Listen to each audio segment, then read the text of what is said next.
Top quality और consistent performance के लिए सिर्फ सिल्वर पंप्स। टॉप क्वालिटी और कंसिस्टेंट परफॉर्मेंस के लिए सिर्फ सिल्वर पंप्स, नाम याद रखना। हे गुंडगिरी या लोकांची न संपल्याचे लक्षण आहेत आणि डॉक्टर बाबासाहेब आंबेडकरांनी संविधान दिले। त्या संविधानामध्ये काळे झेंडे दाखवणे, तुम्हाला दाखवायचे झेंडे दाखवा ना, तुम्ही साईडला उभे राहून झेंडे दाखवा, आमचा निषेध करा, परंतु दगड उचलण्यापर्यंत ते बी पोलीसच्या देखता पोलीसच्या समोर एक जणांनी दगड उचललेला तुम्ही पाहिला, म्हणजे दगड उचलण्यापर्यंत मजल या लोकांची जाते आणि क्लिअर कट लक्षात येते की इथलं पोलीस आणि हे जे कोणी गुंड लोक आहेत, पुढे आले लोक की ते 4च्या वरती कोणी माणूस नाही। परळीमध्ये जे 10 ते 12 जण लोक होते, पोलिसांनी उचलायला सुरुवात केली तर 2 राहिले। परंतु म्हणजे यांची वागणूक कशी आहे, माजी पालकमंत्री यांच्या या राज्यामध्ये म्हणजे यांच्या या भागामध्ये दुसरे आणखी एक मंत्री त्यांच्या भागामध्ये लोक कशा पद्धतीने वागतात। एक जबाबदार लोकप्रतिनिधी 5 टर्म आमदार निवडून आलेला, मी राज्यमंत्री राहिलेला, माझ्या गाडीच्या समोर अशा पद्धतीचे पोरकटपणाची लक्षणं, बरं का, दगड उचलणे। आता मारणार आहेत का दगड? खरंच दगड मारणार आहेत का? दगड मारणार नाही, काय नाही, फक्त लोकांच्या पुढं आम्ही यांच्यासाठी काहीतरी करतो असं दाखवण्यासाठीची ही स्पर्धा आहे। आणि ही गुंडगिरी, ही दहशत, ही संपविण्यासाठीच मी राजकारणामध्ये आता उतरलेलो आहे।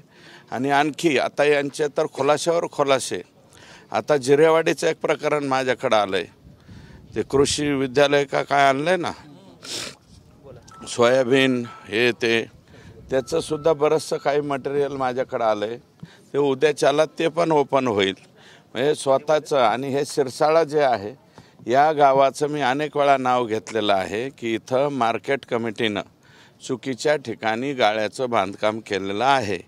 गायरानावरती मार्केटला दिलेली जागा एकदम पाठीमागे आहे आणि जे गाळे बांधकाम आहे, कदाचित हे जे रस्त्यावर आलेले आहेत हे बहुतेक गाळे धारक किंवा त्याचे लाभार्थी असावेत किंवा इल्लीगल इट भट्टीवाले असावेत।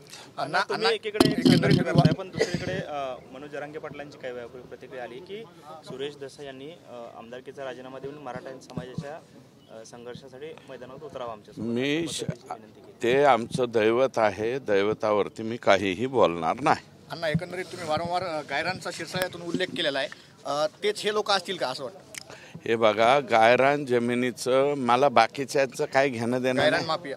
गायरान माफिया बाजूला राहिले, परंतु हे जे मार्केट कमिटीचं ज्याच्यावरती स्वर्गीय पंडितांनांचं नाव दिलंय, ते जे गाळे बांधकाम केलेलं आहे, मला वाटतं 3 वर्षापासून तसंच बांधून पडलंय। त्याचं उद्घाटन तुम्ही का करत नाहीत? करून दाखवा म्हणा।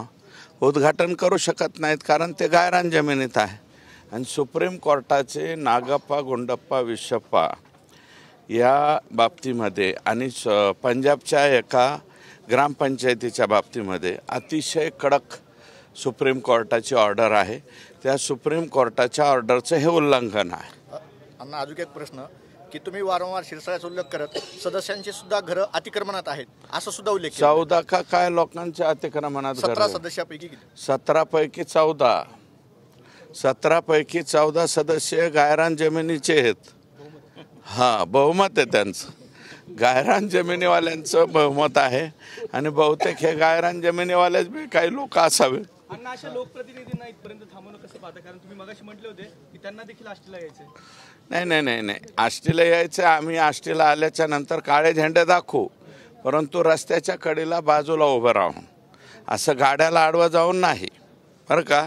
लोकशाही मार्गाने काळे झेंडे दाखवू, हे तुमची लोकशाही नाही, ठोकशाहीच्या मार्गाने तुम्ही जाताय, परंतु ही ठोकशाही टिकत नसती।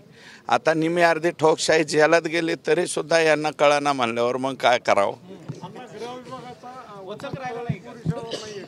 परळी पोलीसवाल्यांनी त्यांना तिथं पाबंद केलेलं आहे। आता बघतो मी कोणाला पाबंद करतायत। मग 10-12 होते, त्यातले 2 सापडली। आता मला वाटतं 2 का 3च होती. ते 3 जण सुद्धा पोलिसांना गाडीत घालता येणार अशा पद्धतीने पोलीस वागतायत. ओके.